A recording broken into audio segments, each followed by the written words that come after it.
zamanıyla bulunmuş bardı vaperi, dakılanmış altın veri, yönü velir yaman yeri, oynar eken yiğitleri.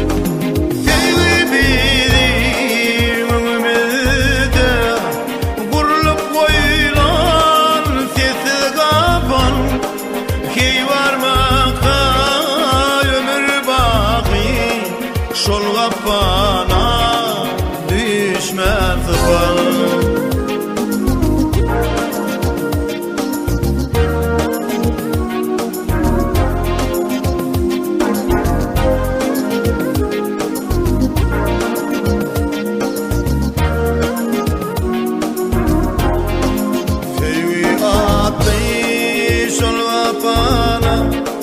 Düşünmüşün garip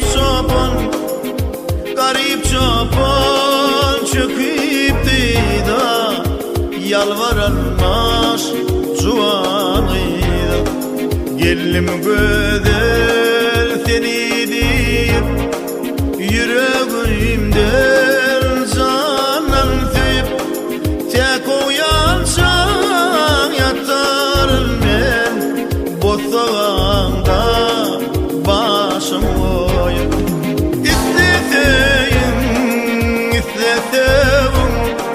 İsteseniz o da sanın, oğul çölün çobanıydın, indi senin kapıyı olun.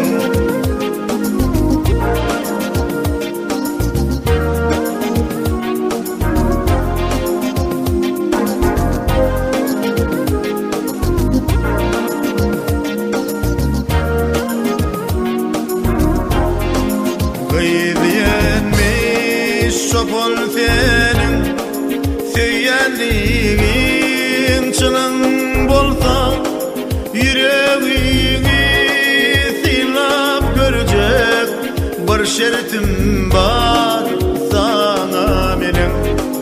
Kıyılır çoban yatta takla, şillim pille oylanakla, yoksa şertim şol minaran depesinden ödüm akla.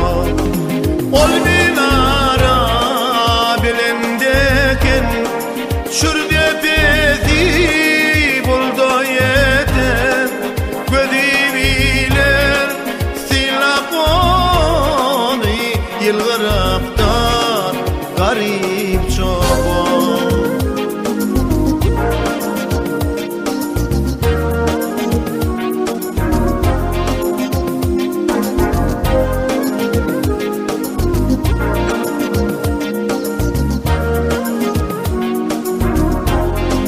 Bir adımda kıyda kara, bir adımda kıyda kara, çoban oğlan çıkıp gidiyor dervededen asa yürek.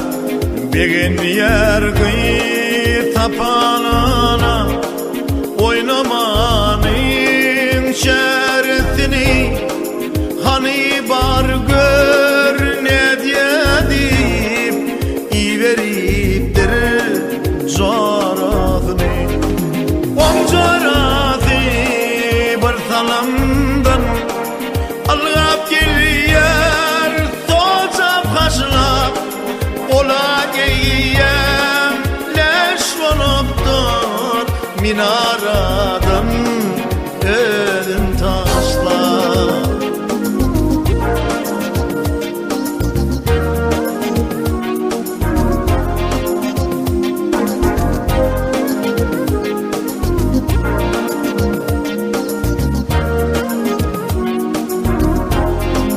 Men ödümü seyen yedi koydum deyip ağır hala, yüreğinden evrenmesin çekenmişin ağlala Gıytem ödün anmasın Sol minaran tepesinden İki tike mahrum ol yar Şu dünya